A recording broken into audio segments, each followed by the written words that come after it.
Hello दोस्तों, स्वागत है आपका हमारे YouTube channel mission lecturer UK 2025 पर। तो दोस्तों, आज की क्लास में बात करेंगे ईएमआरएस के अंतर्गत जो टीचिंग एप्टीट्यूड का 30 मार्क्स का जो पेपर होने वाला है दोस्तों, उस पर हम टायर 1 के लिए जो प्रिपरेशन है उसको हम मजबूती के साथ तैयारी करा रहे हैं। तो आप चैनल पर नए हैं तो चैनल को सब्सक्राइब कर लें दोस्तों, क्योंकि आपको लगातार हमारी क्लासेस अब देखने को मिलने वाली हैं। क्योंकि हमने इससे पहले जो क्लास कराई है उसको हमने क्लास 1 के तौर पे आपको प्ले लिस्ट में आप जाके देख सकते हैं। तो क्लास 1 हमारी आ चुकी है, जिसके अंतर्गत हमने इसके यूनिट हमने टीचिंग एप्टीट्यूड के जो 30 नंबर का क्वेश्चन है उनको किस तरीके से यूनिट में डिस्ट्रीब्यूट किया है। 12 से 15 क्लास के अंतर्गत हम 30 नंबर की कंप्लीट प्रिपरेशन यहाँ पर कराने वाले हैं। तो बिना स्किप किए पूरी क्लास को ज़रूर वॉच कीजिएगा। साथ ही चैनल पर नए हैं तो चैनल को सब्सक्राइब ज़रूर कर लें दोस्तों, क्योंकि टीचिंग एप्टीट्यूड की एक बेहतरीन क्लास हमारे द्वारा इसमें आपको मिलने वाली है। तो दोस्तों, जो यूनिट 1 हमने इसमें लिया है टीचिंग एप्टीट्यूड का, शिक्षण अभिरुचि एवं अवधारणाएं, ठीक है। तो इसके अंतर्गत शिक्षण का अर्थ हम समझेंगे, परिभाषा और उद्देश्य को समझेंगे। इसके अलावा शिक्षण के प्रकार क्या क्या हैं उन पर चर्चा करेंगे, और शिक्षण अभिरुचि का अर्थ और महत्व को जानने का प्रयास इस क्लास के अंतर्गत हम करने वाले हैं। दोस्तों, हमारी जो क्लासेस रहेंगी, प्रत्येक क्लास के अंतर्गत आपका व्याख्यान भी रहेगा और साथ ही उससे संबंधित एमसीक्यू क्वेश्चंस भी रहेंगे, जिससे आपकी एक प्रिपरेशन कंप्लीट प्रिपरेशन कहलाएगी। क्योंकि आप एमसीक्यू के माध्यम से भी क्लास के हिसाब से एमसीक्यू के माध्यम से समझ पाएंगे कि पेपर में क्वेश्चन किस प्रकार से आते हैं। और साथ ही फिर हम इसको जो है इस पर आधारित जो है प्रीवियस ईयर क्वेश्चन पेपर्स को भी सॉल्व कराएंगे।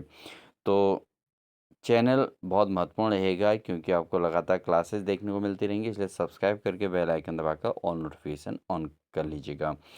तो बिना देरी किए हुए आज की क्लास को स्टार्ट करते हैं दोस्तों। तो दोस्तों, सबसे पहले शुरुआत करते हैं शिक्षण का अर्थ, यानी मीनिंग ऑफ टीचिंग क्या है, यानी कि शिक्षण क्या चीज़ है, इसको समझना सबसे पहले ज़रूरी है। हमारी ये क्लास सेकंड है दोस्तों। इससे पहले वाली क्लास में हमने क्या किया है कि पूरे यूनिट हमने इसको 8 यूनिट में डिस्ट्रीब्यूट किया है। 30 नंबर की ये तैयारी है और 8 यूनिट में डिस्ट्रीब्यूट किया है, जिसको हम व्याख्यान के साथ साथ एमसीक्यू प्रश्न भी प्रत्येक क्लास के अंतर्गत कराने वाले हैं उसी टॉपिक से रिलेटेड। तो बहुत बेहतरीन आपको प्रिपरेशन मिलेगी दोस्तों। बिल्कुल आप निश्चिंत होकर हमारे चैनल के माध्यम से अपनी क्लास को बनाइए और नोट्स भी तैयार करते रहिए, ठीक है दोस्तों, जो आपके लास्ट प्रिपरेशन में हेल्प करेंगे। तो शिक्षण का अर्थ क्या है, मीनिंग ऑफ टीचिंग। तो शिक्षण शब्द जो है शिक्षा से बना है दोस्तों, जिसका तात्पर्य क्या होता है, ज्ञान कौशल और मूल्यों का संप्रेषण करना। यानी कि जो व्यक्ति के अंतर्गत जो ज्ञान है उसको अर्जित करना, कौशल डेवलप करना और उसके आधार पर अपने मूल्यों का संप्रेषण करना, ठीक है। तो ये टीचिंग का अर्थ होता है, मीनिंग ऑफ टीचिंग, ठीक है। अब इसको हम डिफाइन करते हैं, डेफिनेशन के अकॉर्डिंग लेते हैं। एग्जाम में क्वेश्चन पूछा जा सकता है, शिक्षा है यानी कि शिक्षण का अर्थ है या शिक्षण है, तो ज्ञान आ सकता है, कौशल आ सकता है, मूल्यों का संप्रेषण आ सकता है, उपरोक्त सभी।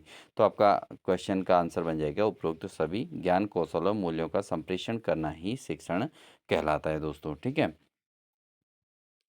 अब बात करते हैं इसकी डेफिनेशन पर। तो परिभाषा क्या बनेगी, शिक्षण वह प्रक्रिया है जिसके माध्यम से शिक्षक क्या करता है, अपने अनुभव ज्ञान और व्यवहार के द्वारा विद्यार्थियों की सर्वांगीण विकास का प्रयास करता है। अगर बच्चों का सर्वांगीण विकास करना है, विद्यार्थियों का सर्वांगीण विकास करना है, तो उसको पूरा विकास करने के लिए क्या करना है कि अपने अनुभव और ज्ञान और व्यवहार के द्वारा बच्चों के सर्वांगीण विकास करने के लिए अपने अनुभव को शेयर करना है, अपने ज्ञान को शेयर करना है और अपने व्यवहार को शेयर करना है बच्चों के सामने, ठीक है ना। तो क्या होता है कि एक शिक्षक जब शिक्षण करता है दोस्तों, तो वो क्या करता है, अपने अनुभव को तो शेयर करता है कि ऐसी स्थिति में ऐसा होता है, बच्चों ऐसा करके समझाता है। और ज्ञान जो उनके अंदर टीचर के अंदर जितना ज्ञान है उसको वो अधिक से अधिक बच्चों तक पहुंचाने का प्रयास करता है। और साथ ही अपने व्यवहार से, यानी कि एक टीचर के अंदर जो खुद का नेचर होता है, जो उसका बिहेवियर होता है, वो भी एक इम्पॉर्टेंट रोल प्ले करता है आपके टीचिंग के अंदर। तो एक शिक्षक को अगर एक शिक्षक बनना है, तो शिक्षक बनने के लिए दोस्तों क्या चाहिए होता है, शिक्षक बनने के लिए एक आपके अंदर शालीनता भी होनी ज़रूरी है, यानी कि एक मोरल वैल्यूज भी आपकी मेन होती हैं। एक छात्र आपको फॉलो करता है, ठीक है ना। तो अगर टीचर के अंदर ही वो गुण नहीं होंगे तो बच्चा भी उसी प्रकार की हरकतों को सीखेगा, ठीक है ना? तो अच्छी हरकतें होनी भी ज़रूरी हैं। तो शिक्षण एक प्रक्रिया है जो अनुभव, ज्ञान और व्यवहार के द्वारा विद्यार्थी के सर्वांगीण विकास करने का प्रयास करती है। अब अगर हम इसको सरल शब्दों में समझें तो दोस्तों, शिक्षण वह क्रिया जिसके माध्यम से शिक्षक क्या करता है, विद्यार्थी में इच्छित व्यवहार परिवर्तन लाने का प्रयास करता है। तो दोस्तों यहाँ पे क्या है कि शिक्षण जो प्रक्रिया है उसमें क्या होता है कि देखो, विद्यार्थी क्लास के अंदर बहुत सारे होते हैं और सबके नेचर अलग अलग है, सबका व्यवहार अलग अलग है। तो उस व्यवहार में परिवर्तन लाने का प्रयास करना ही शिक्षण है। ठीक है ना? एक टीचर क्लास में जब जाता है तो उसके ऊपर रिस्पॉन्सिबिलिटीज़ होती हैं दोस्तों, ज़िम्मेदारियाँ होती हैं। उसे हर प्रकार के बच्चों को फेस करना होता है। कोई बच्चा बहुत ब्रिलियंट होता है, कोई मीडियम होता है और कोई बच्चा जो है बहुत ही कमज़ोर होता है। और कोई बच्चा ऐसा भी होता है कि वो कमज़ोर होने के साथ-साथ वो क्या हो जाता है, अदर एक्टिविटीज़ भी क्लास में बहुत करता है, हरकतें करता है। तो उसके व्यवहार में परिवर्तन लाने का प्रयास करना ही शिक्षण है। ठीक है ना? आई थिंक आपको अच्छे से समझ में आ गया होगा। अब अलग-अलग विद्वानों ने दोस्तों यहाँ पर अलग-अलग बातें कही हैं, तो उनको भी समझना ज़रूरी है। क्योंकि जब एग्ज़ाम में आएगा तो सेंटेंस आएगा और इसको किस जो है विद्वान ने ये बात कही है, ये क्वेश्चन आएगा। तो इसको हमें समझना होगा। सबसे पहले हम बात करते हैं मॉरिस हंट के अनुसार। तो हंट के अनुसार क्या है, शिक्षण वह प्रक्रिया है जो विद्यार्थियों के व्यवहार में स्थायी परिवर्तन लाती है। तो टीचिंग इज द प्रोसेस जो which can be change the behaviour of the student, यानी कि जो विद्यार्थी के स्थायी जो उसका परमानेंट बिहेवियर है, उसके परमानेंट जो बिहेवियर है उसका, उसमें परमानेंट चेंज लाना है। ठीक है ना? उसके व्यवहार में क्या करना है, स्थायी परिवर्तन करना है। इसीलिए बच्चा जब स्कूल लाइफ में या कॉलेज लाइफ में जो चीज़ सीखता है, उसको लाइफ टाइम कभी भूलता नहीं है। इसका कारण यही है। उसी प्रकार का नेचर वो फॉलो करने लग जाता है। आपने देखा होगा एक विद्यालय में अलग-अलग सब्जेक्ट के टीचर होते हैं। अगर बच्चे को हर टीचर जो है अपने-अपने तरीके से पढ़ाता है। किसी का पढ़ाया हुआ बच्चे को बहुत आसानी से समझ में आ जाता है, किसी का पढ़ाया हुआ बच्चे को बहुत देर में समझ में आता है। तो जो चीज़ें उसको अच्छे से समझ में आने लग जाती हैं, किसी टीचर का पढ़ाया हुआ अच्छे से समझ में आ जाता है, तो ऐसी स्थिति में वो बच्चा क्या करता है, उस सब्जेक्ट में महारत हासिल करता है। लेकिन जिस सब्जेक्ट का उसको एक अच्छा टीचर नहीं मिल पाते हैं या कुछ भी बिहेवियरल उतना चेंज नहीं हो पाता है, तो वहाँ पर बच्चा उस सब्जेक्ट से या तो स्किप कर लेगा और या वो पढ़ेगा भी तो मजबूरी में पढ़ेगा, तो वहाँ वो अच्छा स्कोर नहीं कर पाता है। ठीक है ना? बढ़ते हैं आगे। बात करते हैं कर्ट लेविन ने क्या-क्या कहा है शिक्षण को लेकर। उन्होंने कहा है कि शिक्षण एक सामाजिक प्रक्रिया है और इसमें शिक्षक और विद्यार्थी परस्पर क्रिया करते हैं। तो कर्ट लेविन के अनुसार क्या है कि टीचिंग क्या है, एक सोशल प्रोसेस है। ये सामाजिक प्रक्रिया है, भाई समाज के विभिन्न वर्ग के लोगों को पढ़ाना है, विभिन्न व्यवहार वाले बच्चों को पढ़ाना है। तो शिक्षक और विद्यार्थी के बीच एक परस्पर क्या होती है, एक क्रिया होती है। बच्चा और स्टूडेंट और टीचर के बीच इंटरेक्शन का रोल इसमें मेन है। तो कर्ट लेविन ने माना इसको एक सामाजिक प्रक्रिया है जिसमें शिक्षक और विद्यार्थी परस्पर क्रिया करते हैं। जबकि मॉरिस हंट ने क्या माना है, शिक्षण वह प्रक्रिया है जो विद्यार्थियों के व्यवहार में स्थायी परिवर्तन लाता है। तो मॉरिस हंट ने तो माना है कि ये विद्यार्थियों के व्यवहार में स्थायी परिवर्तन लाता है और कर्ट लेविन ने माना है कि ये सामाजिक प्रक्रिया है, इसमें शिक्षक और विद्यार्थी परस्पर क्रिया करते हैं। ठीक है ना? तो ये 2 हमने विद्वानों के बारे में इसमें स्टडी की है। अब बात करेंगे दोस्तों शिक्षण का महत्व क्या है? यानी कि इम्पोर्टेंस ऑफ टीचिंग क्या है? देखिए दोस्तों, इसमें क्या है कि शिक्षण क्या है, एक समाज और व्यक्ति दोनों के जीवन में अत्यधिक महत्वपूर्ण है भाई। क्योंकि समाज में जो बच्चे रह रहे हैं, जिस समाज को बनाने में बच्चों का पूर्ण योगदान होना है, उन्हीं बच्चों को तो शिक्षण किया जा रहा है ना? जो बच्चे समाज के अंग हैं भविष्य में, किसी ने कुछ बनना है, किसी ने कुछ बनना है ना? क्योंकि जो लाइफ सर्कल है, उसको चलाने के लिए, हमें जीवन को चलाने के लिए समाज में विभिन्न प्रकार की व्यवस्थाएँ रखी हुई हैं। तो उसी समाज के हर व्यक्ति को, हर प्रकार के तबके को तैयार करने का काम कौन करता है? एक शिक्षक करता है और शिक्षक का शिक्षण ही मेन रोल प्ले करेगा। तो शिक्षण का समाज और व्यक्ति दोनों के जीवन में क्या है? बहुत ही अधिक महत्व होता है। अब इसके प्रमुख महत्व क्या-क्या हैं? इस पर हम बात करेंगे। सबसे पहले बात करते हैं दोस्तों ज्ञान का संप्रेषण करना। तो टीचिंग का क्या महत्व है समाज में? पहले तो ज्ञान का संप्रेषण करना है। शिक्षण से विद्यार्थियों को विषय का ज्ञान प्राप्त होता है। पहली बात, सबसे बेसिक कॉन्सेप्ट है कि अगर शिक्षण होगा तो बच्चे के अंदर क्या होगा? ज्ञान का संप्रेषण होगा। यानी कि बच्चा क्या करेगा? ज्ञान अर्जन करेगा। ठीक है, सबसे पहला काम क्या है शिक्षण का? ज्ञानार्जन कराना, बच्चे को ज्ञान देना। दूसरा है व्यक्तित्व का विकास करना, यानी कि बच्चे के शारीरिक, मानसिक, बौद्धिक और सामाजिक तथा नैतिक विकास में सहायक ये होगा। यानी कि व्यक्तित्व, पर्सनालिटी जिसको बोलते हैं दोस्तों, ठीक है ना।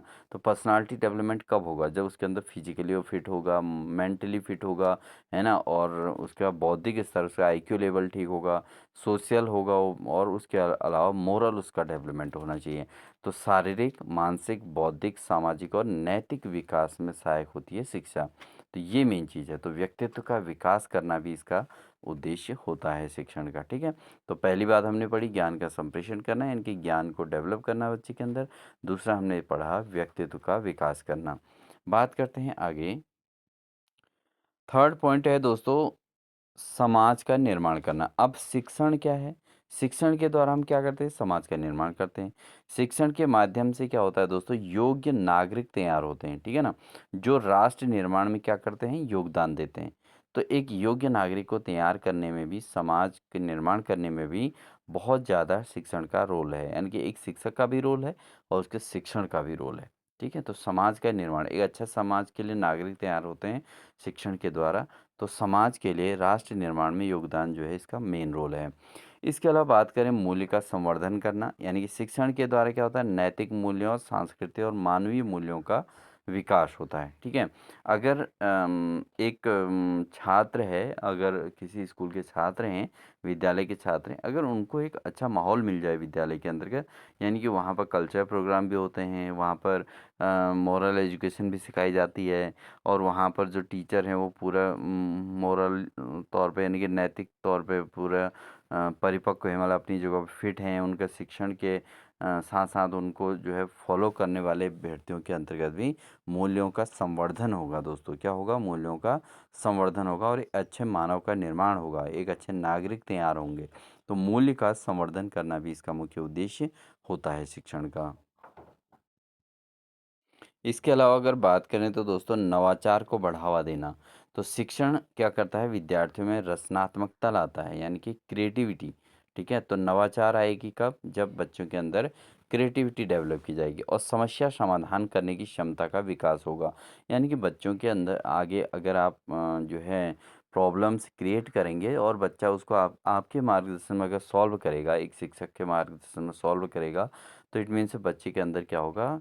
प्रॉब्लम सॉल्विंग की जो है डेवलपमेंट होगा, यानी कि उसके अंदर प्रॉब्लम सॉल्विंग की गुण भी आएगा, समस्या समाधान करने का गुण उसके अंदर आएगा, क्रिएटिविटी आएगी, नई नई चीज़ें सीखेगा। तो नवाचार को बढ़ावा देना भी शिक्षण का मेन रोल है। ठीक है, इसके अलावा क्या है दोस्तों? जीवनोपयोगी शिक्षा, यानी कि जीवन के लिए उपयोगी होने वाली शिक्षा भी बच्चे के अंदर शिक्षण के अंदर ही आती है। तो शिक्षण से विद्यार्थी जीवन की व्यवहारिक समस्याओं का समाधान करना सीखता है, यानी कि उसके बिहेवियरल जो प्रॉब्लम्स आती हैं उनको जो है सॉल्व करना, उनको समाधान करना जो है विद्यार्थी इसमें सीखता है।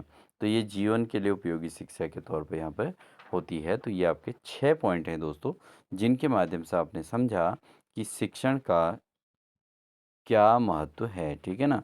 तो शिक्षण के महत्व को आपने जाना, इसके अंतर्गत 6 पॉइंट थे।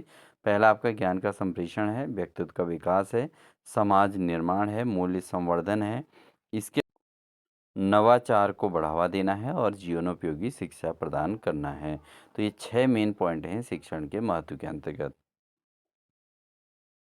अब बात करते हैं दोस्तों शिक्षण के प्रकार क्या-क्या हैं, टाइप्स ऑफ टीचिंग क्या-क्या हैं। तो शिक्षण को विभिन्न आधारों पर विभाजित किया गया है, यानी कि टीचिंग को जो है अलग-अलग आधार मानते हुए विभाजित किया गया है। तो क्या-क्या हैं इसके शिक्षण के आधार, इस पर हम चर्चा करने वाले हैं। सबसे पहले बात करेंगे शिक्षण के स्वभाव के आधार पर। तो शिक्षण के स्वभाव के आधार पर दोस्तों शिक्षण 3 भागों में बाँटा गया है। एक आपका होता है औपचारिक शिक्षण, ठीक है? जिसको फॉर्मल टीचिंग कहते हैं, यानी कि जिसमें स्कूल जाके बच्चा सीखता है, ठीक है? उसको हम फॉर्मल कहते हैं। और दूसरा टाइप का होता है अनौपचारिक शिक्षण, जिसको इनफॉर्मल कहते हैं, समाज से सीख लेता है। और तीसरा जो है अर्ध औपचारिक शिक्षण, जिसको नॉन फॉर्मल टीचिंग कहा जाता है।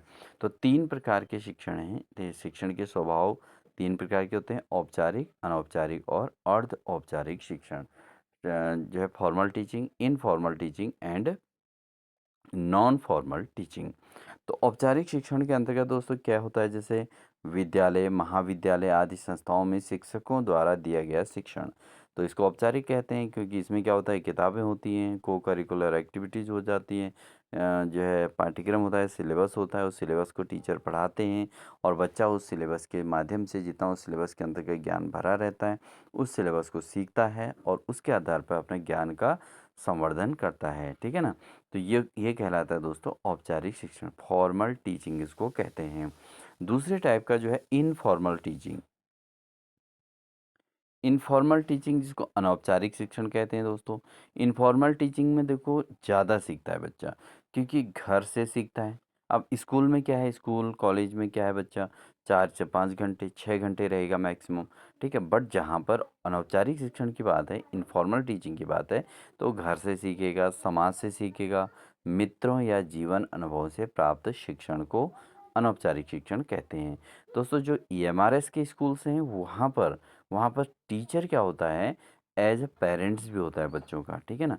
जबकि फॉर्मल एजुकेशन के अंतर्गत जब हम स्कूल महाविद्यालय की बात करते हैं, जहाँ पर जैसे अन्य स्कूल हैं, जैसे सरकारी स्कूल होते हैं, प्राइवेट पब्लिक स्कूल्स होते हैं, तो इन स्कूल्स में क्या होता है कि यहाँ पर फॉर्मल टीचिंग होती है। औपचारिक शिक्षण के अंतर्गत बच्चा 4 से 5 घंटे या 5 से 6 घंटे स्कूल में रहता है और उसके बाद फिर वो अपने घर चले जाता है। तो वहाँ पर उसको 17-18 घंटे का समय प्रतिदिन जो है अपने समाज के साथ बिताना है, अपने घर के साथ बिताना है।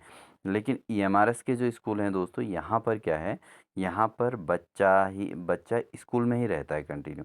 तो स्कूल में रहेगा तो वहीं पर उसकी औपचारिक शिक्षण भी होगी, वहीं पर उसकी अनौपचारिक शिक्षण भी होगी। ठीक है ना। तो दोनों प्रकार का समाज उसका स्कूल ही है। तो शिक्षक ही उसके पेरेंट्स की तरफ भी बिहेव करेंगे और जब क्लास पढ़ाएंगे तो उस समय वो टीचर की तरह बिहेव करते हैं। ठीक है। तो अनौपचारिक शिक्षण में घर, समाज, मित्र और जीवन अनुभवों से प्राप्त शिक्षण को हम अनौपचारिक शिक्षण कहते हैं।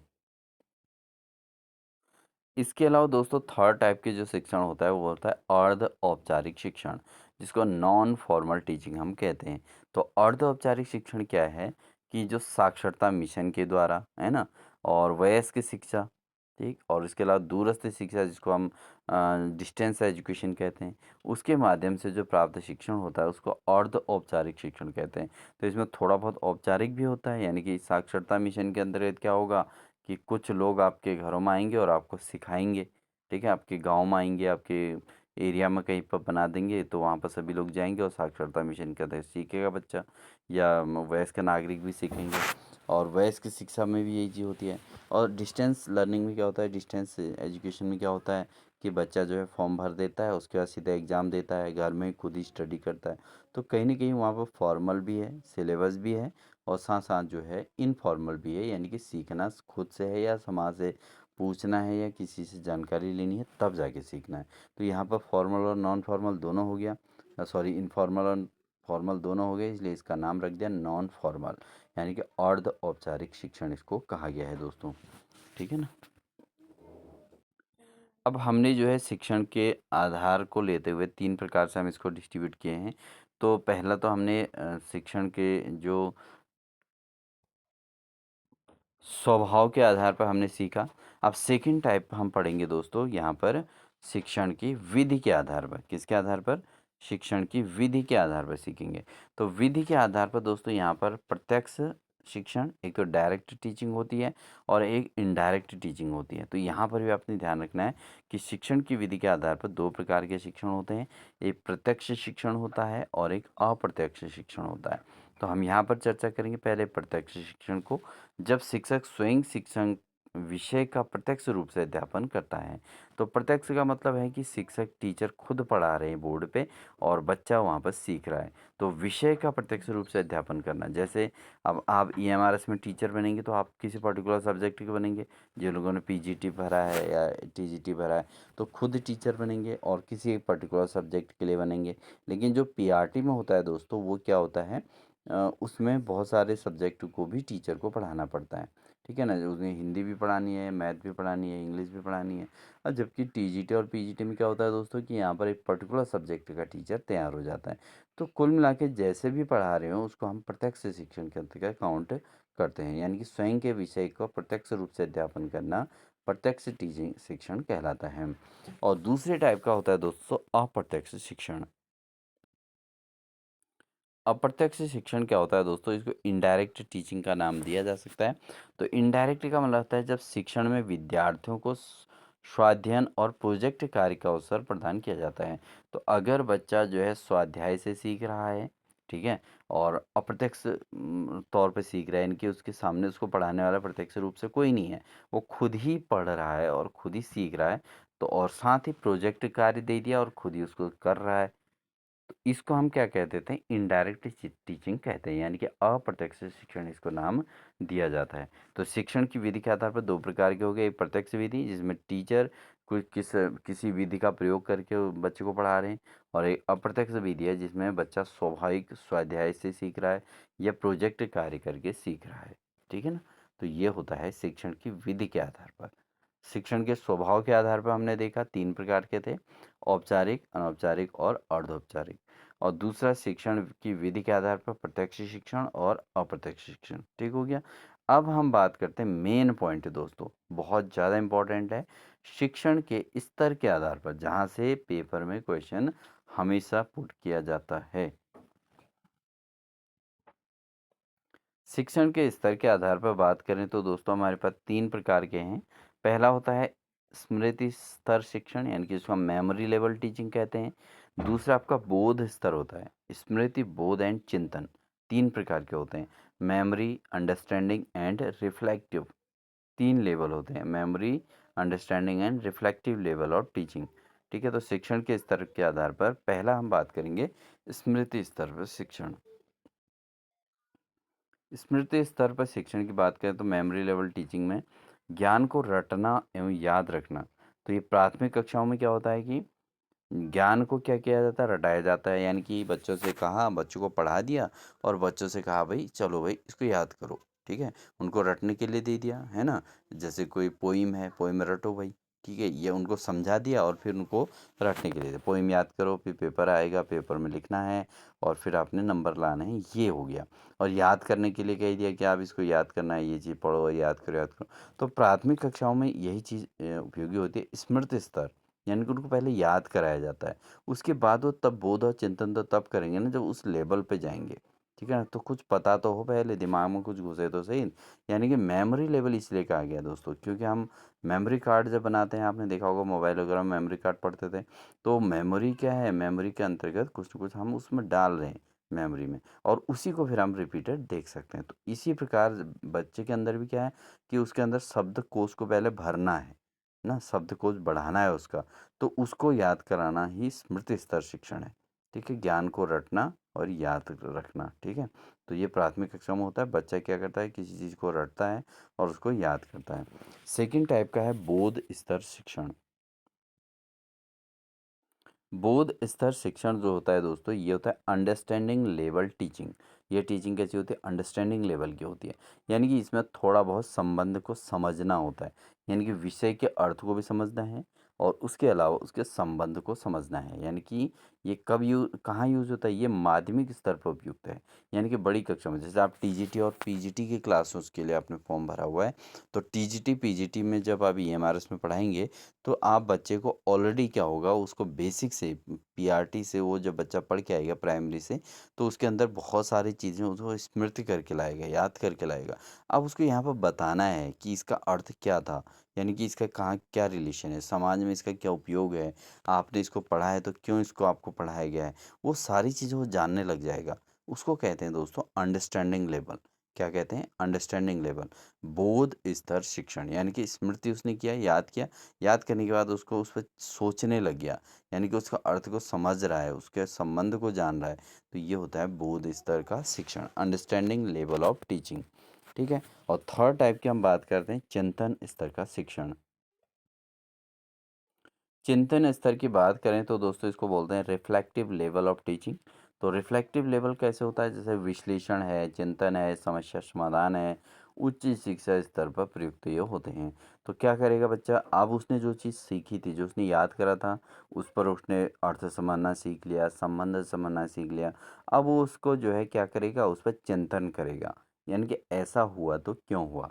ठीक है। जैसे बहुत सारे बच्चे क्या कर देते हैं, एक्सपेरिमेंट करने लग जाते हैं, प्रयोग करने लग जाते हैं।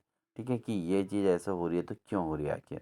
ठीक है, वो घरों में जो इंस्ट्रूमेंट पड़े होंगे, कोई भी चीज़ आपके टूल चीज़ें होंगी, जैसे इलेक्ट्रॉनिक आइटम्स होते हैं घरों में, इलेक्ट्रॉनिक सामान होता है, कुछ भी होता है, जैसे अपने चीज़ों सामानों को वो खोलना बंद करना सीख जाएगा, फिर उसके बाद उसके अंदर क्या क्या चीज़ें उनको जानने लग जाएगा, और वो कैसे सही हो रही हैं, कैसे खराब हुई तो क्यों हुई, इन पर वो मेंटली सोचने लग जाता है।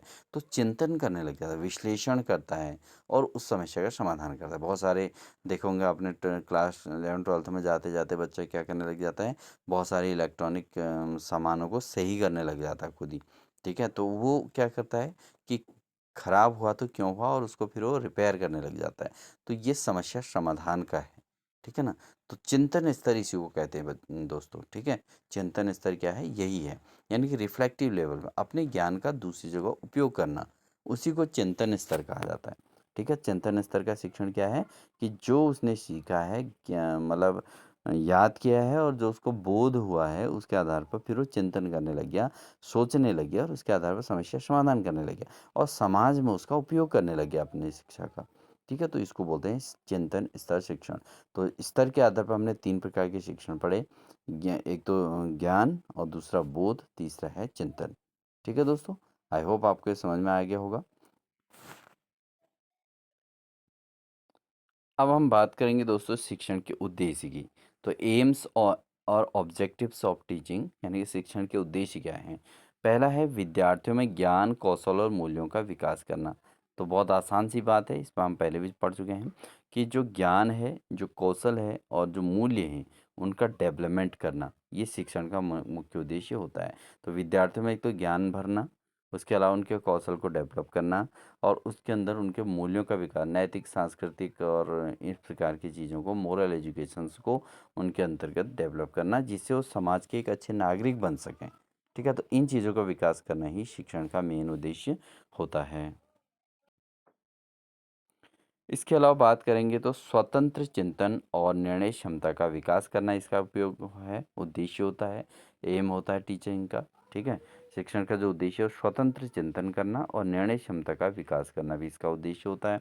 इसके अलावा बात करें तो विद्यार्थियों को सामाजिक उत्तरदायित्व का बोध कराना, यानी कि जो उसके सोशल रेस्पॉन्सिबिलिटीज हैं, उनके बारे में भी बच्चे को अवगत कराना है। तो ये भी टीचिंग का एक मेन उद्देश्य होता है, एम होता है टीचिंग का, कि विद्यार्थी के अंदर क्या करना है, उसके जो सोशल रेस्पॉन्सिबिलिटीज हैं, सामाजिक उत्तरदायित्व हैं, उनके से उसको अवगत कराना और उसका बोध उसको कराना। ठीक है, बच्चे के अंदर, जिससे वो समाज के एक सभ्य नागरिक बन सकें।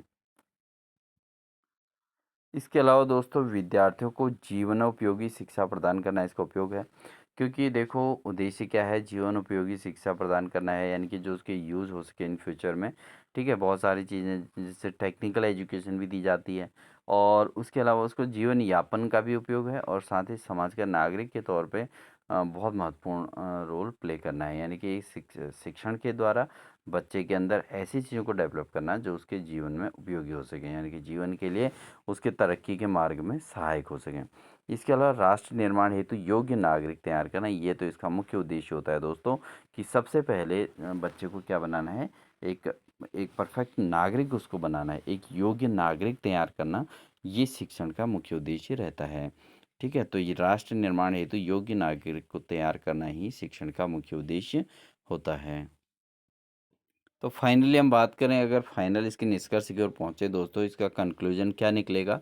कंक्लूजन हमारा है, शिक्षण केवल ज्ञान देने की प्रक्रिया नहीं है। तो अब यहाँ पर ऐसा नहीं कि हम टीचिंग कर रहे हैं तो हम अपने ज्ञान को ही देते रहें बस, और बच्चे को रेस्पॉन्स नहीं देख रहे हैं कि वो बच्चा कितना सीख रहा है, क्या कर रहा है, वो किस डायरेक्शन में जा रहा है। अगर इन चीज़ों को नहीं देखेंगे तो ये हमारा जो है शिक्षण जो है यूज़फुल नहीं हुआ, यानी कि वहाँ पर शिक्षण जो है सक्सेस नहीं मानी जाती है। ठीक है, तो एक अच्छे शिक्षण का भी ये मेन रोल है कि समाज बच्चे को क्या बनाना है, जीवन को जीने की कला सिखाने की प्रक्रिया है।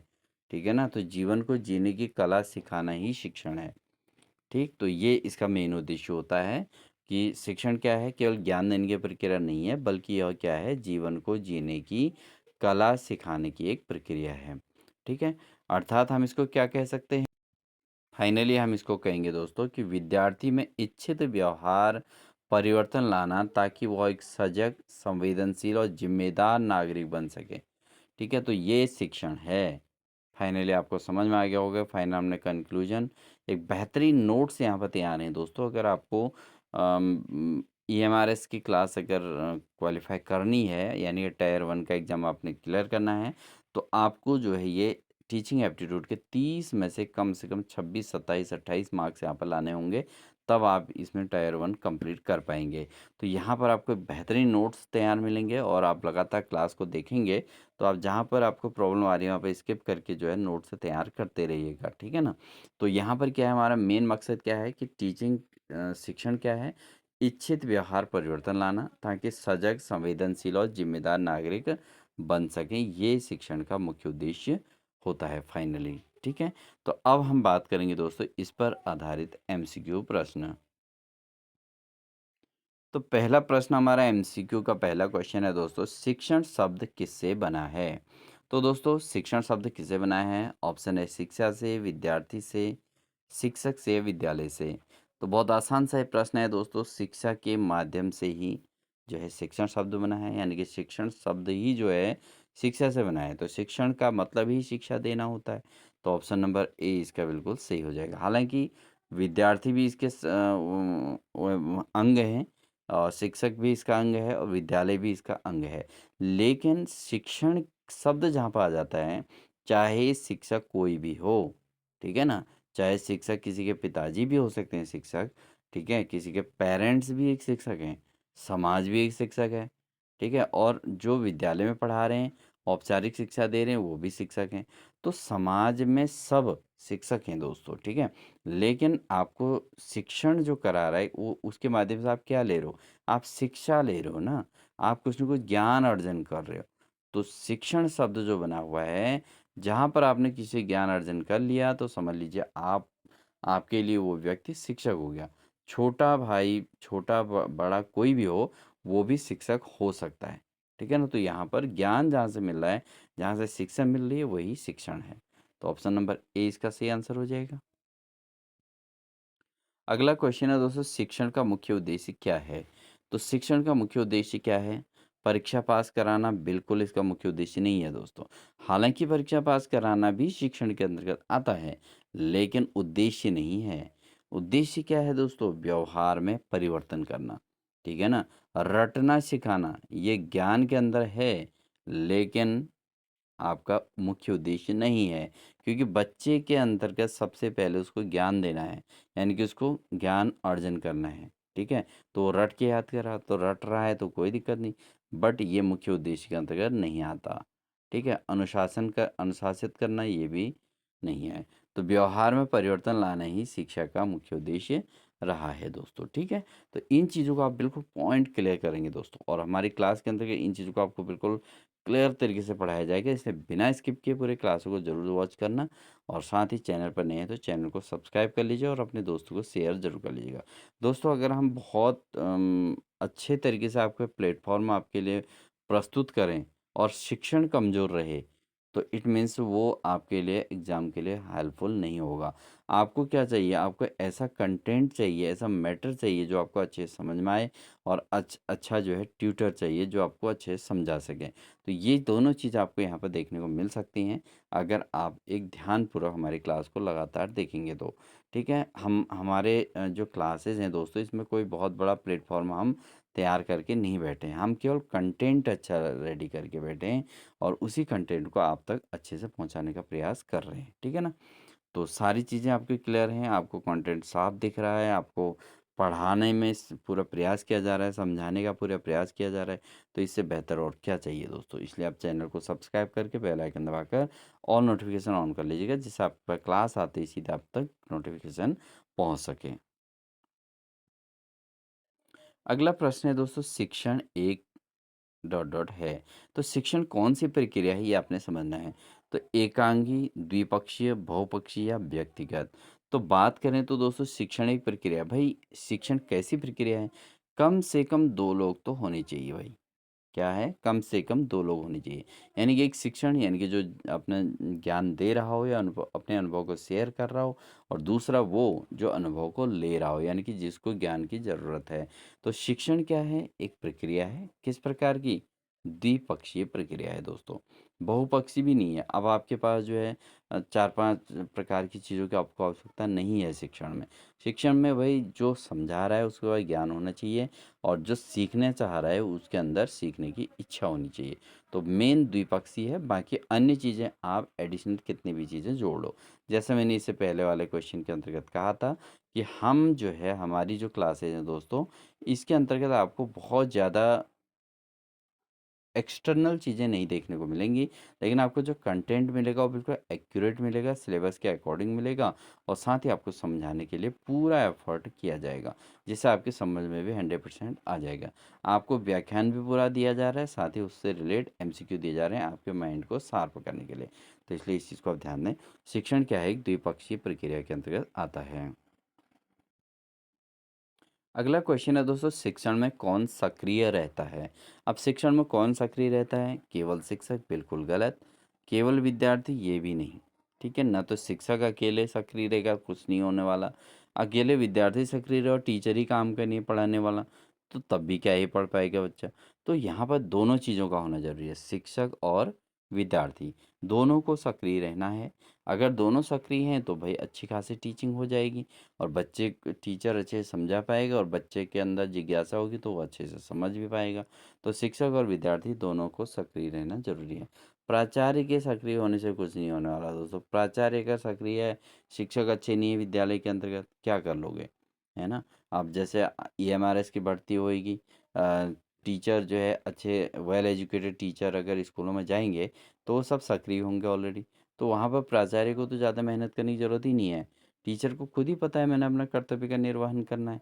ठीक है ना। और अगर जिस विद्यालय में टीचर अच्छे नहीं मिले, तो वहाँ पे क्या होगा, प्राचार्य कितना भी कोशिश करें, चलो भाई ये करो वो करो, टीचरों के अंदर पोटेंशियल ही नहीं होगा, उनके उनके ज्ञान ही नहीं होगा, या उनके अंदर एनर्जी नहीं होगी, तो कैसे होगा।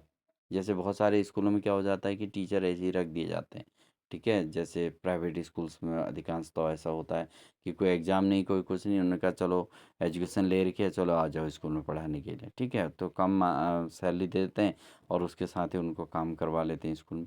तो वहाँ पर क्या होगा कि धोखा भी हो सकता है, यानी कि टीचर तो है बट पढ़ाने में सक्रिय है या नहीं है। तो वहाँ पर प्राचार्य का क्या रोल रोल रहेगा, प्राचार्य कोशिश तो करेगा कि भाई अच्छा करो, बट क्या होगा, टीचर ही अच्छे नहीं है तो बच्चे के अंदर कैसे ज्ञान जाएगा, क्योंकि टीचर के अंदर ही ज्ञान नहीं है। तो ये समस्याएं आती हैं दोस्तों। तो किसका सक्रिय होना जरूरी है, शिक्षक और विद्यार्थी दोनों का सक्रिय होना जरूरी है। अगला प्रश्न है दोस्तों, मॉरिस हंट के अनुसार शिक्षण का क्या अर्थ है।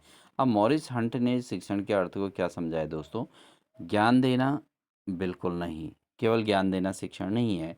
व्यवहार में परिवर्तन, बिल्कुल बेस्ट आंसर है दोस्तों। व्यवहार, मॉरिस हंट का भी याद रखना, हंट ने व्यवहार को महत्व दिया है। ठीक है, तो यहाँ पे व्यवहार में हो आ रहा है तो हंट में हो आ रहा है, इसको ध्यान रख लो। ठीक है, किसने दिया है व्यवहार में परिवर्तन लाने को शिक्षण कहा है, मॉरिस हंट ने। ठीक है ना, तो ऑप्शन नंबर बी इसका सही आंसर हो जाएगा।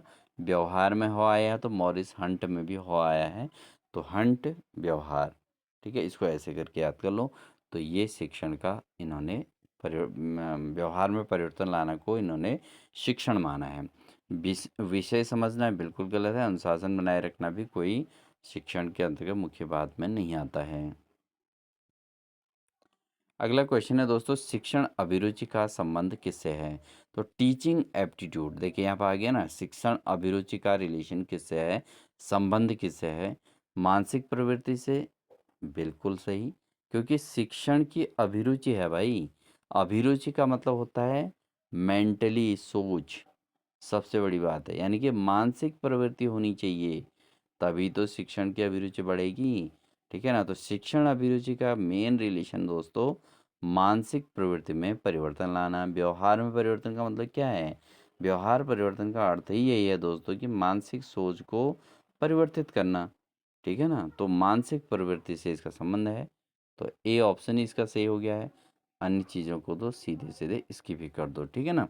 बढ़ते हैं अगले प्रश्न में। अगला प्रश्न है शिक्षण का सर्वोच्च स्तर कौन सा है? भाई टीचिंग का सबसे ऊंचा स्तर कौन सा है? स्मृति स्तर, बोध स्तर, चिंतन स्तर या अनुकरण स्तर? तो सबसे उच्च स्तर है दोस्तों स्मृति स्तर, तो हमने आपको बताया था ये तो प्राइमरी लेवल में चलता है। ठीक है, प्राथमिक में। बोध स्तर क्या हो जाता है? ये माध्यमिक में थोड़ा बहुत। ठीक है ना? यहाँ पर बच्चा क्या करने लग जाता है? रिलेशन को समझने लग जाता है। ठीक है ना? माध्यमिक स्तर की बात आती है। बट चिंतन का स्तर जो है सबसे ऊंचा है दोस्तों। क्यों? क्योंकि चिंतन में बच्चा जो है सोचने लग जाता है बहुत ज़्यादा कि भाई ऐसा हुआ तो क्यों हुआ और इसका समाधान क्या होगा। तो यही तो चिंतन है, यानी कि समस्या उसके सामने रखी गई, उसने समस्या को समझा और फिर उसका समाधान निकालना शुरू कर दिया। ठीक है, प्रोजेक्ट उसने खुद ही बनाए। तो ये चीज़ें क्या हैं? चिंतन स्तर को रिप्रेजेंट करती हैं। ठीक है, तो यहाँ पर जो है शिक्षण का सबसे सर्वोच्च स्तर है चिंतन स्तर। तो 3 स्तर होते हैं, स्मृति स्तर, बोध स्तर और चिंतन स्तर। ये तीनों यहाँ पर आ गए हैं दोस्तों। सबसे उच्च स्तर होता है चिंतन स्तर। ठीक है, ये उच्च माध्यमिक स्तर भी बोल सकते हैं इसको, और साथ ही इसको बोल सकते हैं मतलब महाविद्यालय स्तर पे आप समझ सकते हैं। और उसके बाद सामाजिक जीवन में, यानी कि जब नागरिक जो बच्चा है बड़ा हो जाता है, समाज के नागरिक बन जाता है, तब भी वो चिंतन करता है। तो ये शिक्षण का सबसे सर्वोच्च स्तर होता है। ऑप्शन नंबर सी इसका सही आंसर रहेगा दोस्तों। अगला प्रश्न है शिक्षण के कितने स्तर माने गए हैं? तो शिक्षण के सिंपल सा बात है, 3 स्तर माने गए हैं। अब भी हमने क्वेश्चन पढ़ा था, लेकिन जब एग्जाम में आएगा तो आपको सडनली क्वेश्चन आएगा, तो इसलिए आपको ध्यान रखना है कि शिक्षण के 3 स्तर हैं। अभी हमने स्मृति, बोध और चिंतन, इन पर हमने चर्चा की थी। अगला प्रश्न है दोस्तों शिक्षण की प्रथम शर्त क्या है? शिक्षण की जो प्रथम शर्त है दोस्तों, शिक्षण तभी करना चाहिए जब शिक्षक खुद तरीके से तैयार हो। ठीक है ना? आप शिक्षण करने चले गए और आपको आता कुछ भी नहीं है तो क्या ही शिक्षण कर पाएंगे? तो शिक्षण का प्रथम शर्त क्या है? कि शिक्षक की तैयारी, यानी कि शिक्षक कितना तैयार है। विद्यार्थी का ज्ञान तो डेवलप करना है दोस्तों, ये तो ऑलरेडी उसके पास ज्ञान होगा तो आपके शिक्षण को क्यों लेगा? तो विद्यार्थी के ज्ञान को ही तो बढ़ाना है। और विद्यालय की इमारत से क्या मतलब है? विद्यालय नहीं भी होगा भाई, आप तो खुले में पेड़ के नीचे बिठा के भी पढ़ा लोगे। है ना? वैदिक काल में तो वही होता था, पेड़ों के नीचे सीखते थे और इतना ज्ञान अर्जन कर लेते, बहुत ज़्यादा कर देते। इमारत का तो कोई रोल ही नहीं है। परीक्षा प्रणाली, भाई परीक्षाएं नहीं भी होंगे तब भी बच्चा सीख लेगा।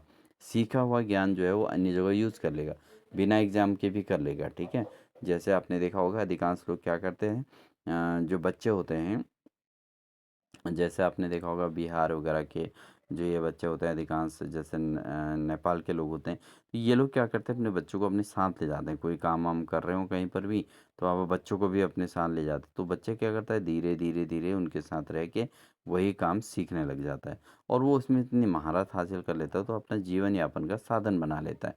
तो उसी प्रकार है। तो परीक्षा प्रणाली क्या, उसने कोई एग्ज़ाम थोड़ा ना दिया।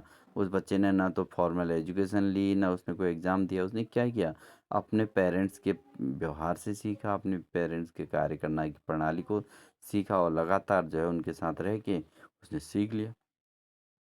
तो अगर एक शिक्षण की बात आती है तो उसके लिए क्या है, शिक्षक की तैयारी है। अब वो जो बच्चा अपने पेरेंट्स के साथ जाके डेली सीख रहा है तो इट मीन्स जब उसके पेरेंट्स को काम आता है, तभी तो जब उसके पेरेंट्स ने वो चीज़ सीखी है, उन्होंने तैयारी की है, वो एक शिक्षक के तौर पर अपने बच्चे के लिए काम कर रहे हैं। तो वो जब कोई काम को कर रहे हैं तो इट मीन्स उनको जब आता होगा तभी तो करेंगे। तो शिक्षक की तैयारी मेन रोल है, समझ गए ना? तो इस हिसाब से बी ऑप्शन इसका बिल्कुल फिट बैठता है। अगला प्रश्न है दोस्तों प्रभावी शिक्षण के लिए आवश्यक है। प्रभावी शिक्षण कब होगा दोस्तों? दंड से नहीं होगा, भय से भी नहीं होगा, आदेश से भी नहीं होगा। किससे होगा? प्रेरणा से। प्रेरित होकर प्रभावी शिक्षण होता है। तो शिक्षक एक प्रेरणा का स्रोत है। ठीक है ना? तो शिक्षण कार्य इतना आसान काम नहीं है। शिक्षण कार्य जो है काफ़ी गंभीर उसमें होके रहना पड़ता है, काफ़ी तरीके से लेना पड़ता है। व्यवहारिक अपने व्यवहार को भी अच्छा रखना है, अपने बोलने की शैली को भी अच्छा रखना है, अपना प्रेजेंटेशन भी अच्छा रखना है। ठीक है, आपका प्रस्तुतिकरण बहुत अच्छा होना चाहिए, तब बच्चे को समझ में आएगा। तो प्रभावी शिक्षण के लिए और आप ये प्रेरणा के स्रोत हैं। ठीक है ना, तो प्रेरणा मेन आवश्यक रोल प्ले करता है। तो ऑप्शन नंबर बी इसका सही आंसर हो जाएगा दोस्तों। बढ़ते हैं दोस्तों अगले प्रश्न में, शिक्षण का संबंध किससे है? तो शिक्षण का संबंध किससे है? ऑप्शन है शिक्षा से, अध्यापन से, या अधिगम से, उपरोक्त सभी से। तो शिक्षण का रिलेशन किससे है दोस्तों? शिक्षा से भी है। शिक्षण प्रोसेस के अंदर शिक्षा ग्रहण की जाती है, अध्यापन कार्य करना होता है, साथ ही जो है बच्चा अधिगम करता है। अधिगम करता है यानी कि सीखता है। ठीक है ना, तो ये तीनों चीज़ इसके अंतर्गत होती है। तो ऑप्शन नंबर डी इसका सही आंसर हो जाएगा दोस्तों। अगला क्वेश्चन है दोस्तों, शिक्षण का सर्वोपरि उद्देश्य क्या है? अभी हमने चर्चा की थी पूरे व्याख्यान के अंतर्गत, शिक्षण का जो सबसे बड़ा उद्देश्य है वो क्या होता है दोस्तों? व्यवहार में परिवर्तन करना। ज्ञान का संप्रेषण करना तो है, और पाठ्यक्रम पूर्ण करना भी है, अंक प्राप्त करना भी है। बट सर्वोपरि बात पूछी गई है दोस्तों, तो सबसे अब ये सारी चीज़ें वो करेगा, जैसे ज्ञान संप्रेषण भी करेगा, पाठ्यक्रम पूर्ण भी करेगा टीचर, अंक प्राप्त करेगा बच्चा, तो सारी चीज़ें तो होंगी, लेकिन फाइनली इनसे क्या होगा? एक अच्छा नागरिक बनेगा, उसका व्यवहार चेंज होगा, बच्चा कुछ धीरे धीरे धीरे परिवर्तित हो जाएगा। ठीक है ना, तो ये क्या है? मेन लक्ष्य है इसका व्यवहार में परिवर्तन करना। अगला प्रश्न है दोस्तों, शिक्षण अभिरुचि का तात्पर्य क्या है? तो टीचिंग एप्टीट्यूड का क्या अर्थ है? कि बच्चे की पढ़ने की इच्छा, बिल्कुल गलत। सिखाने की स्वाभाविक प्रवृत्ति, यानी कि शिक्षण अभिरुचि उसी की डेवलप है जिसके अंतर्गत स्वाभाविक रूप से है प्रवृत्ति सिखाने की। तो शिक्षण अभिरुचि का मतलब है सिखाने की स्वाभाविक प्रवृत्ति। ठीक है, अध्ययन की आदत को शिक्षण प्रवृत्ति नहीं कहते हैं, शिक्षण अभिरुचि नहीं कहते। वो तो खुद ही याद कर रहा है ना, खुद अध्ययन कर रहा है, तो वो तो अध्ययन करने की जो आदत है उसको शिक्षण अभिरुचि नहीं कहेंगे, क्योंकि शिक्षण थोड़ा ना हुआ। परीक्षा की तैयारी ये कोई शिक्षण नहीं हुआ, इसमें तो बच्चा खुद याद कर रहा है, खुद सीख रहा है बस। बट शिक्षण अभिरुचि का मतलब है किसी दूसरे को बताने, दूसरे को सिखाना। तो ऑप्शन नंबर बी इसका सटीक आंसर रहेगा दोस्तों। अगला प्रश्न है, एक अच्छे शिक्षक की पहचान क्या है? तो एक अच्छे शिक्षक की पहचान क्या होगी? अनुशासन प्रिय होना। ठीक है, ये भी उसके गुण हैं। और छात्रों को प्रेरित करना, ये बिल्कुल फिट बैठता है, क्योंकि एक अच्छा शिक्षक जो होगा वो क्या करेगा? छात्रों को पढ़ने के लिए मोटिवेट करेगा, प्रेरित करेगा। तो यहाँ पर ऑप्शन नंबर बी इसका सही आंसर हो जाएगा। एक अच्छे शिक्षक की पहचान क्या होती है? वो छात्रों को प्रेरित करता है। ठीक है, तो छात्रों को प्रेरित करना अच्छे शिक्षक की पहचान होती है। तो ऑप्शन नंबर बी इसका सही आंसर हो जाएगा। कठोर होना बिल्कुल गलत है दोस्तों, बच्चों के सामने कठोर होना बिल्कुल गलत है। अनुशासन प्रिय होना वैसे कहीं ना कहीं थोड़ा बहुत ठीक भी है, अनुशासन प्रिय होना भी ज़रूरी है दोस्तों। अगर क्लास को आपने अच्छे से डील करना है तो आपको अनुशासन प्रिय होना भी ज़रूरी है, और अधिक बोलना भी कोई अच्छा गुण नहीं है। छात्रों को प्रेरित कर दो बस, इससे बढ़िया शिक्षण कुछ भी नहीं है। ठीक है ना, और छात्र अगर सेल्फ मोटिवेटेड हो जाएगा, आपके कहने से मोटिवेट हो जाएगा, प्रेरित हो जाएगा, उसके बाद वो उसके व्यवहार में अपने आप ही परिवर्तन आना शुरू हो जाएगा। अगला प्रश्न है, शिक्षण की प्रक्रिया में सबसे महत्वपूर्ण तत्व कौन कौन है? तो शिक्षण की प्रक्रिया जो चलती है इसमें सबसे महत्वपूर्ण तत्व क्या है दोस्तों? शिक्षक, विद्यार्थी, विषय या वातावरण? तो सबसे महत्वपूर्ण रोल प्ले करता है इसमें विद्यार्थी। एक शिक्षक क्या ही कर पाएगा अकेले? अगर विद्यार्थी नहीं होगा पढ़ने वाला तो शिक्षक क्या कर सकता है? तो एक शिक्षण की प्रक्रिया में सबसे महत्वपूर्ण रोल जो प्ले करता है वो करता है दोस्तों विद्यार्थी। इसलिए ऑप्शन नंबर बी सही आंसर हो जाएगा। स्टूडेंट का मेन रोल है शिक्षण में। ठीक है ना, अगला प्रश्न है, शिक्षण किस प्रकार की प्रक्रिया है? तो शिक्षण किस प्रकार की है? स्थिर बिल्कुल गलत है, यांत्रिक भी नहीं है, सरल भी नहीं है, ये गतिशील है दोस्तों। ये इम्पोर्टेंट क्वेश्चन भी है, एग्जाम में पूछा भी गया है और फिर पूछा जा सकता है। तो शिक्षण किस प्रकार की प्रक्रिया है? शिक्षण एक डायनामिक प्रोसेस है। Teaching is a dynamic process, और द्विध्रुवी भी है। ठीक है ना, शिक्षण क्या है? द्विध्रुवी, यानी कि उसमें क्या होता है कि दो लोगों का होना जरूरी है, और साथ ही डायनेमिक भी है, गतिशील है, परिवर्तन जरूरी है ना इसमें, यानी कि समय के साथ शिक्षण में परिवर्तन करना भी ज़रूरी है, इसलिए teaching is a dynamic process. Option number 20 का सही आंसर हो जाएगा दोस्तों। अगला प्रश्न है, शिक्षण के माध्यम से क्या विकसित होता है? तो शिक्षण के माध्यम से क्या विकसित होता है दोस्तों? तो इसके आधार पर आपको समझ सकते हैं कि ज्ञान, कौशल और मूल्य का विकास होता है।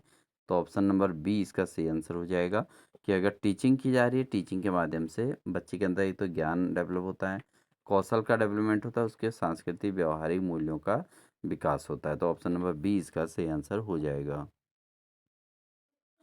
अगला प्रश्न है, शिक्षण के बिना शिक्षण के बिना शिक्षा। अब शिक्षण के बिना शिक्षा क्या पॉसिबल है? अगर शिक्षण ही नहीं करोगे तो शिक्षा पॉसिबल है? अधूरी है बिल्कुल, ठीक है? और संभव है? नहीं है। अनावश्यक? नहीं। असंभव है दोस्तों, बिल्कुल असंभव। क्योंकि देखो, शिक्षण अगर नहीं होगा तो शिक्षा कहाँ से ग्रहण करेगा? अगर उसको माहौल ही नहीं मिलेगा बच्चे को, तो भाई कैसे वो ज्ञान अर्जन करेगा? तो शिक्षण के बिना जो है शिक्षा असंभव है। ठीक है? तो ऑप्शन नंबर बी इसका सही आंसर हो जाएगा। अगला प्रश्न है, शिक्षण में अभिरुचि का अर्थ है। अब शिक्षण अभिरुचि शब्द जो होता है दोस्तों, इसमें थोड़ा एक चीज़ होती है कि शिक्षण में अभिरुचि का क्या अर्थ है, यानी कि शिक्षण प्रोसेस। जैसे हमने इस टॉपिक का नाम ही है शिक्षण अभिरुचि, 30 नंबर का इसमें आना है। अब शिक्षण में अभिरुचि का क्या अर्थ हुआ? तो भाई अभिरुचि का मतलब होता है शिक्षण के प्रति लगाव। ठीक है? तो टीचिंग के प्रति अगर लगाव है तभी तो शिक्षण अभिरुचि है। अब टीचिंग के प्रति लगाव ही नहीं है तो कहाँ से अभिरुचि होगी? तो यानी कि ऑप्शन नंबर बी इसका सही आंसर हो जाएगा। अभिरुचि का मतलब होता है लगाव होता है। ठीक है? अगला क्वेश्चन है, शिक्षक का प्रमुख कार्य क्या है? एक शिक्षक है तो उसका प्रमुख कार्य क्या है? अनुशासन बनाना, ज्ञान देना, विद्यार्थियों में परिवर्तन लाना या परीक्षा करवाना। तो सबसे पहली बात, अनुशासन कोई बहुत बड़ा रोल नहीं है, ज्ञान देना भी बहुत बड़ा काम नहीं है, लेकिन इससे बड़ा काम है, क्योंकि ज्ञान तो देना है लेकिन इससे बड़ा काम क्या है? विद्यार्थियों में परिवर्तन लाना। तो जहाँ पर भी आपको मिलेगा परिवर्तन लाने की बात, तो वही इसका सटीक आंसर बनेगा। व्यवहार में परिवर्तन लाना आ जाए और भी बेहतर हो जाएगा। ठीक है? तो शिक्षक का जो प्रमुख कार्य है वो क्या है? विद्यार्थियों में परिवर्तन लाना। तो ऑप्शन नंबर सी इसका सही आंसर हो जाएगा। अगला प्रश्न है दोस्तों, प्रभावी शिक्षण का सबसे बड़ा गुण क्या है? यानी कि प्रभावी शिक्षण जब होगा तो उसका सबसे बड़ा गुण क्या है? एकरूपता, संवाद, एकालाप या मौन। तो प्रभावी शिक्षण का जो सबसे बड़ा गुण है दोस्तों वह है संवाद। ठीक है? प्रभावी शिक्षण तब होता है जब डिबेट करा दी जाए, यानी कि संवाद करा दिया जाए, या टीचर और स्टूडेंट के भी संवाद हो रहा हो, बातचीत हो रही हो, तो वहाँ पर बच्चा सीखेगा। टीचर डिस्कशन कर रहा है बच्चों के साथ तो वहाँ पर सीखेगा। ठीक है? संवाद से सीखना है, या टीचर बोल रहे हो तो बच्चे सुन रहे हो, तो वहाँ पर भी बच्चा सीख ही रहा है। ठीक है ना? तो कहीं ना कहीं संवाद के माध्यम से ही सीखेगा। तो शिक्षण प्रभावी तभी होता है जब उसमें संवाद हो रहा हो। तो बी इसका सही आंसर हो जाएगा। अगला प्रश्न है, शिक्षण की सफलता निर्भर करती है। तो शिक्षण की सफलता किस पर निर्भर करती है? विद्यार्थी की रुचि पर, शिक्षक की तैयारी पर, पाठ्यक्रम पर, या ए और बी दोनों? तो शिक्षण की सफलता यानी कि टीचिंग सक्सेस हुई या नहीं हुई, ये डिपेंड करता है किस पर? एक तो विद्यार्थी की रुचि पर, यानी कि उसकी रुचि में परिवर्तन हो रहा है, और दूसरा शिक्षक की तैयारी पर। ठीक है? ये दो चीज़ें ऐसी हैं कि एक तो विद्यार्थी क्या होना चाहिए? रुचिपूर्ण तरीके से पढ़ रहे हों, और शिक्षक पूरी तरीके से तैयार हो, यानी शिक्षक पर ज्ञान होना चाहिए और बच्चा उसमें रुचि लेने वाला होना चाहिए। दोनों चीज़ें हो जाएं तो दोस्तों आपको पढ़ाने में मज़ा ही आएगा।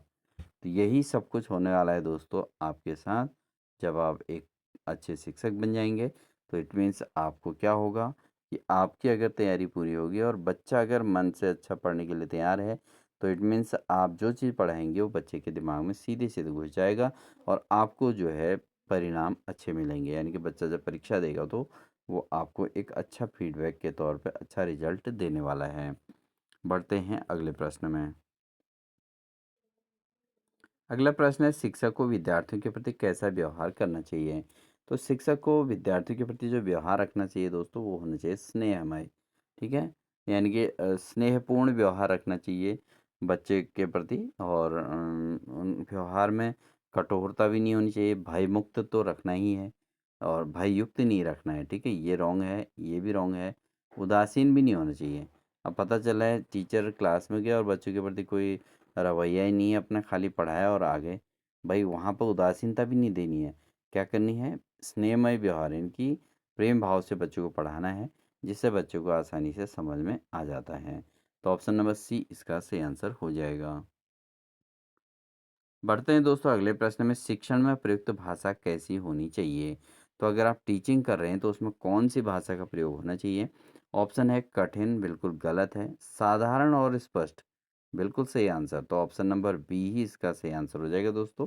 जो शिक्षण में प्रयुक्त जो भाषा होनी चाहिए वो साधारण होनी चाहिए और स्पष्ट भाषा का प्रयोग होना चाहिए, ठीक है ना? साधारण भी होनी चाहिए और स्पष्ट भाषा होनी चाहिए। तो ऑप्शन नंबर बी इसका सही आंसर हो जाएगा। तकनीकी भाषा को कोई यूज़ नहीं करना है, अंग्रेजी बहुत बड़ी बात नहीं है। तो ये तीनों चीज़ें बहुत ज़्यादा महत्वपूर्ण नहीं है जितनी साधारण और स्पष्ट भाषा है। यानी कि बच्चा जिस लैंग्वेज को जानता है उस भाषा में उसको अच्छे से पढ़ाया जाए तो बच्चा आसानी से सीख जाता है। अगला प्रश्न है, शिक्षण का पर्यायवाची शब्द क्या है? तो शिक्षण का पर्यायवाची शब्द अध्ययन, बिल्कुल गलत। अध्यापन, बिल्कुल सही। शिक्षण को टीचिंग इंग्लिश में कहते हैं और टीचिंग का अर्थ होता है अध्यापन भी होता है, परीक्षा नहीं, परामर्श नहीं। तो शिक्षण का जो पर्यायवाची शब्द है वो है अध्यापन। तो इसलिए ऑप्शन नंबर बी इसका सही आंसर हो जाएगा। बढ़ते हैं दोस्तों अगले प्रश्न में, शिक्षक का मुख्य उद्देश्य होना चाहिए। एक शिक्षक का मुख्य उद्देश्य क्या होना चाहिए दोस्तों? उच्च अंक दिलाना, ये तो कोई उद्देश्य नहीं है भाई। व्यक्तित्व का विकास करना, बच्चे के अंतर्गत पर्सनालिटी डेवलपमेंट, ठीक है? उसके पर्सनालिटी को डेवलप करना है, उसका व्यक्तित्व का विकास करना है। तो ऑप्शन नंबर बी इसका सही आंसर हो जाएगा। गृह कार्य देना भी कोई ज़रूरी नहीं है और अनुशासन बनाए रखना ही ऐसा उद्देश्य नहीं है। हालांकि उच्च अंक दिलाना भी मतलब एक शिक्षा का उद्देश्य होता है और गृह कार्य देना भी है ही, ज़रूरी पार्ट है। अनुशासन बनाए रखना भी इसका एक बात बनती है, लेकिन जो व्यक्तित्व का विकास करना है इसका मुख्य उद्देश्य होता है सबसे ज़्यादा पर्सनालिटी डेवलपमेंट। तो ऑप्शन नंबर बी इसका सही आंसर हो जाएगा। अगला प्रश्न है दोस्तों, शिक्षण अभिरुचि परीक्षण का उद्देश्य क्या है? तो शिक्षण अभिरुचि परीक्षण जो है इसका उद्देश्य क्या है? शिक्षक की दक्षता मापना, शिक्षक की रुचि ज्ञात करना या शिक्षक का मूल्यांकन करना, उपरोक्त सभी। तो शिक्षण अभिरुचि परीक्षण जब होता है दोस्तों, ठीक है, तो वहाँ पे क्या होता है, एक तो शिक्षक की दक्षता को चेक किया जाता है, यानी कि वो कितना अपने कार्य के प्रति कितना दक्ष है, कितना उसके अंतर्गत वो गुण भरा हुआ है, एक तो ये देखा जाता है। उसके अलावा शिक्षक की रुचि चेक की जाती है, यानी कि शिक्षक कितना सीखने की इच्छा रख रहा है, ये चेक चेक किया जाता है। शिक्षक का मूल्यांकन किया जाता है, ठीक है ना? उसको उसको चेकिंग की जाती है, उसका इवैल्यूएशन किया जाता है कि शिक्षक जो है कितना सीखने की इच्छा रख रहा है, ठीक है? और टीचर का मूल्यांकन किया जाता है कि टीचर कितना अच्छे से पढ़ा रहे हैं, क्या कर रहे हैं, ठीक है? तो ये सभी चीज़ें इसके अंतर्गत आती हैं, तो अभिरुचि परीक्षण कहलाता है। डी इसका सही आंसर हो जाएगा। अगला प्रश्न है दोस्तों, शिक्षण के स्तर का संबंध किससे है? तो शिक्षण के जो स्तर का संबंध किससे है?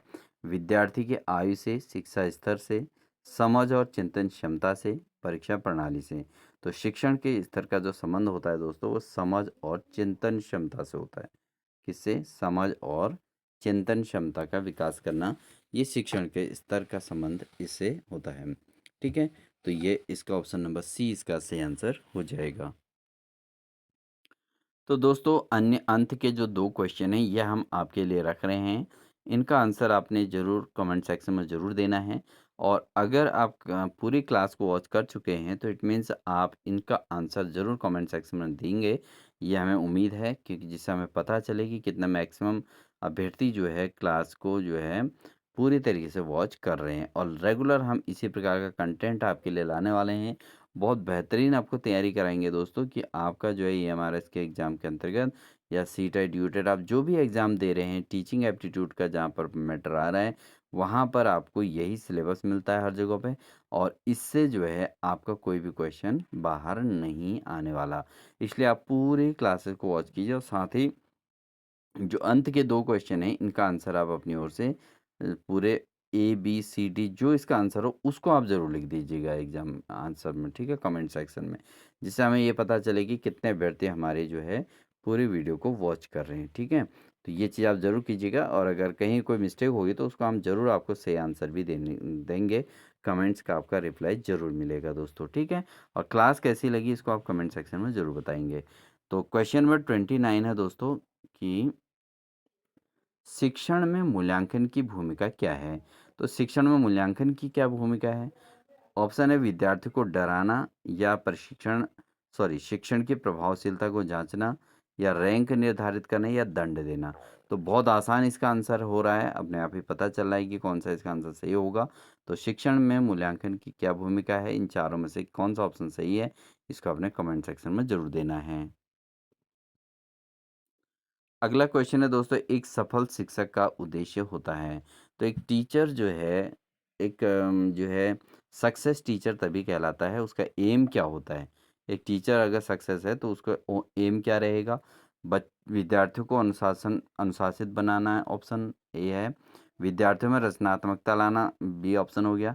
इसके अलावा उन्होंने रटाना, तीसरा ऑप्शन हो गया। चौथा हो गया परीक्षा पर केंद्रित करना। तो इनमें से कौन-सा मुख्य उद्देश्य है, ये आपको बताना है कि विद्यार्थियों को अनुशासित करना उद्देश्य है या विद्यार्थियों में रचनात्मकता लाना है या उन्हें रटाना है या परीक्षा पर केंद्रित करना। तो ए, बी, सी, डी आपको 4 ऑप्शन दे दिए हैं। तो ये क्वेश्चन आपके 2 क्वेश्चन्स के आंसर आप कमेंट सेक्शन में ज़रूर दीजिएगा दोस्तों। तो आपको लगातार हमारी क्लासेस जो है यूनिट के हिसाब से आपको टॉपिक वाइज़ यहाँ पर मिलने वाली हैं।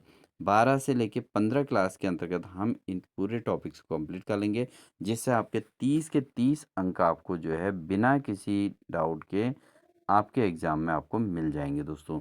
उसके साथ ही हम प्रीवियस ईयर क्वेश्चन पेपर से भी आपको क्वेश्चन कराएँगे, तो आप इसके आधार पर आसानी से उन क्वेश्चंस को बिल्कुल बहुत आसान तरीके से अटेम्प्ट कर लेंगे दोस्तों, ठीक है? तो मिलते हैं आपको एक नेक्स्ट क्लास के साथ, तब तक के लिए आपसे रिक्वेस्ट है, अगर आप चैनल पर नए हैं तो चैनल को सब्सक्राइब कर लें, साथ ही बेल आइकन दबाकर ऑल नोटिफिकेशन ऑन कर लें, क्योंकि अब हमारी ये कंटिन्यू सीरीज टीचिंग एप्टीट्यूड की यहाँ पर ईएमआरएस के लिए और साथ ही CTET, UTET, DElEd entrance exam और अन्य सभी प्रकार के एग्ज़ाम्स के लिए जो है केवीएस, एनबीएस के लिए भी आपका ये हेल्पफुल होने वाली है। मिलते हैं नेक्स्ट बेहतरीन क्लास के साथ, तब तक के लिए wish you all the best.